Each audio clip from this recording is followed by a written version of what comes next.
Plastic ও রাবারের তৈরি sandal কিংবা হাওয়াই চপ্পল। নিম্ন আয়ের মানুষের নিত্যসঙ্গী এই পণ্যের ওপর আরোপ করা হয়েছে 15% ভ্যাট। এতে বিপাকে সংশ্লিষ্ট ব্যবসায়ী সহ ভোক্তারাও। মঙ্গলবার সকালে রাজধানীর সেগুনবাগিচায় ঢাকা রিপোর্টার্স ইউনিটিতে সংবাদ সম্মেলন করে পাদুকা প্রস্তুতকারক সমিতি। সেখানে সমিতির নেতাকর্মীরা প্লাস্টিক ও রাবারের তৈরি স্যান্ডেলের ওপর আরোপ করা 15% ভ্যাট অব্যাহতির দাবি জানান। আমাদের দেশে 150 টাকা পর্যন্ত কিন্তু এতদিন পর্যন্ত কোনো ভ্যাট ছিল না। এখন 150 টাকার স্যান্ডেলের উপরেও কিন্তু সরকার এখন ভ্যাট নিয়ে আসছে।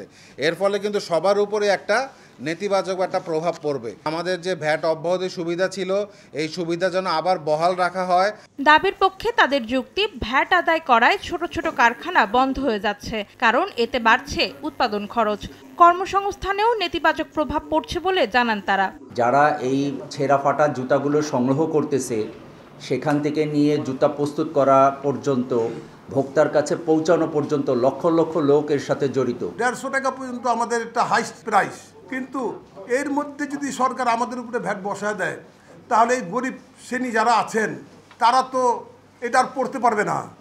পাশাপাশি ভারত যে আমাদের সাথে আছেন দেশ, ওনারা এটা একটা মার্কেট পেয়ে যাবেন। সংবাদ সম্মেলনের পরে দাবির পক্ষে মানববন্ধন করে সমিতির সদস্যরা।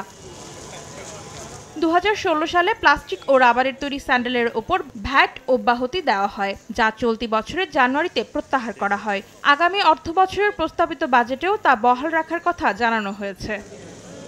অন্তরা সেন, সময় সংবাদ, ঢাকা।